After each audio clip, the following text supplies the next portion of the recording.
उसके बाद काम फिर अपने आप खुद आपको ढूंढते हुए आएगा। जैसे अभी हम जब गोरखपुर में शूट कर रहे हैं तो हमारे सेट पे जितने भी बच्चे आते हैं वो जब ये कहते हैं कि हमको एक कोई छोटा सा रोल करना है, तो कल ही हम लोग एक शादी का सीक्वेंस शूट कर रहे थे और उसमें 3 नए बच्चे गोरखपुर के आए और उन्होंने पूरा डांस वांस किया, बहुत अच्छे से एक्टिंग किया और उनको वो प्लेटफॉर्म मिला, उनको काम आता था इसलिए वो कर पाए। तो ऐसे जब लोग सीखे हुए रहेंगे, चाहे डांसिंग स्कूल्स में चाहे एक्टिंग स्कूल्स में, उनको काम आता होगा तो काम अपने आप उनको ढूंढते हुए उनके पास पहुंच जाए। मैम एक चीज सवाल है, जैसे पूर्वांचल पिछड़ा क्षेत्र माना जाता है, मानसिक लोग पिछड़े रहते थे, आप एक लड़की होकर इंडस्ट्री में आई, तो क्या आपको इनकी इच्छाओं का सामना करना पड़ा? नहीं, मैं बहुत भाग्यशाली रही हूँ इस मामले में कि मेरे परिवार ने हमेशा हर कदम पे मेरा साथ दिया है, चाहे वो मेरे पेरेंट्स हो, मेरे चाचा चाची हो या यहाँ तक कि मेरी दादी हो। मेरे घर में कभी भी, हम लोग बहुत सारी बहनें हैं, चाचा चाची सबके बच्चे मिला के, और हमें कभी भी डिफ्रेंशिएट नहीं किया गया। जितना स्नेह हमारे भाइयों को मिला है उतना ही स्नेह और उतना ही हर चीज में फ्रीडम हम बहनों को भी मिली है।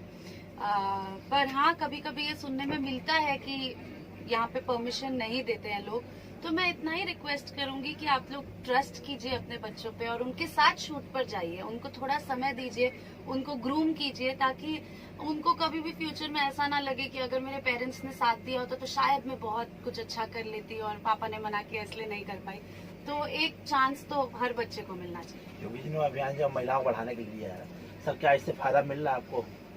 मोटिवेशन मिल रहा है? बिल्कुल बिल्कुल, क्यों नहीं। हम लोगों को बहुत हिम्मत मिलती है जब हम देखते हैं कि हमारी गवर्नमेंट, हमारे सीएम इतने ज्यादा स्टेप्स ले रहे हैं वुमेन एम्पावरमेंट के लिए, और जब पता होता है कि आपके साथ कोई खड़ा है इस मामले में तो अपने आप एम्पावरमेंट अपने अंदर से बाहर आती है। मैम सभी जैसे सांसद से दावेदारी की है, रवि किशन जी भी किए, तो क्या आप जो भोजपुरी बॉलीवुड से संबंधित है जो है, तो क्या आप भी राजनीति में एंट्री करेंगी? मुझे ना बिल्कुल नहीं पता। मैं जब स्कूल में थी तो मुझे नहीं पता था कि मैं एक्टर बनूंगी। हेमावती जी भी आई, जयाजी भी आई। मैं जब एक्टर बनी तो मुझे ये नहीं पता था कि मैं फिल्म्स करूंगी, तो मुझे कुछ नहीं पता है। मैं खाली इतना जानती हूँ कि मुझे अपने लाइफ में हर कदम पे एज अ रिस्पॉन्सिबल सिटीजन जो मेरा कर्तव्य होगा वो मैं उस समय पर निभाऊंगी। आप तो शाकाहार परिवार से जुड़ी थी, तो बॉलीवुड में रवि किशन का बयान आता कि वहाँ ड्रग्स माफियाओं ने कब्जा कर लिया है और आने वाली पीढ़ी को बहुत प्रभावित कर रहा है, क्या बोलेंगे इस पर आप? ड्रग्स तो मतलब खोखला कर देता है ना, एकदम दीमक की तरह धीरे धीरे फैलता है और बहुत बुरी तरह बर्बादी कर देता है। तो मैं अपनी तरफ से खाली लोगों को यही कहना चाहूंगी कि इन सब चीजों की तरफ किसी का भी झुकाव, सिर्फ बॉलीवुड हॉलीवुड कुछ नहीं, किसी भी व्यक्ति का झुकाव ड्रग्स की तरफ तभी हो सकता है जब वो पहली बार पहल करे। आप वो पहल करिए ही मत, अच्छी संगत में रहिए, अच्छे दोस्तों के साथ रहिए जो आपको इन चीजों की तरफ ना आकर्षित करें। और मैं बस यही प्रे करूंगी कि आप सब स्वस्थ रहें और इन घटिया चीजों से जितना ज्यादा हो सके दूर रहें। कूल बनने के चक्कर में अपनी वाट मत लगाइए, मैं सीधा भाषा में बोल रही हूँ। तो प्लीज जितना हो सके say no to drugs, stay away from drugs. Sir आप क्या बोलेंगे? देखिए, मुझे लगता है जैसा कि आम्रपाली जी ने बताया, बहुत सही बात कहा इन्होंने कि कोई भी ड्रग्स एडिक्ट तब होता है जब वो पहली बार उसको लेता है।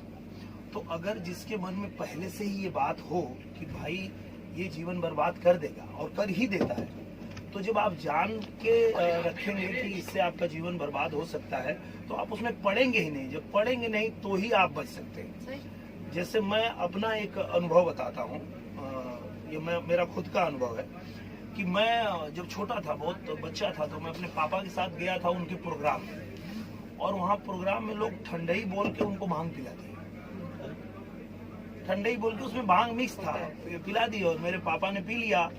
और उसके बाद जब वो खड़ा हुए गाने के लिए तो वो सिर्फ आ करते थे और हंसते थे, वो आगे कुछ गाते ही नशे में थे, नशे में। हाँ, वो आ बोल के हंसने लगते थे। तो मैं ऐसे छोटा बच्चा था, मैं स्टेज पे अपने पिताजी को देख रहा था और मेरे मन में वो बात बैठ गई कि मैं जीवन में कभी ये नशा नहीं करूंगा। जो इनको किसी तरह भी अगर दे दिया तो इनकी ये हालत हो गई कि अपना प्रोग्राम ही नहीं कर पाए। तो जब हम जान गए तो हमने कभी छुआ नहीं उसको।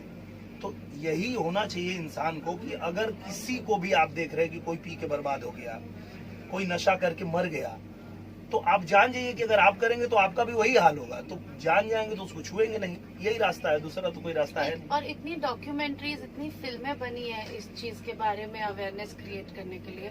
तो हम लोग जो बहुत ज्यादा टाइम बहुत सारी चीजें ऐसे स्क्रॉल कर करके मोबाइल पे देखते रहते हैं, तो हमें इसमें भी थोड़ा इन्वेस्ट करना चाहिए समय कि हम ऐसी अवेयरनेस वाली डॉक्यूमेंट्रीज को देखें और उससे सीख लें। क्योंकि जब हम देखते हैं यूथ को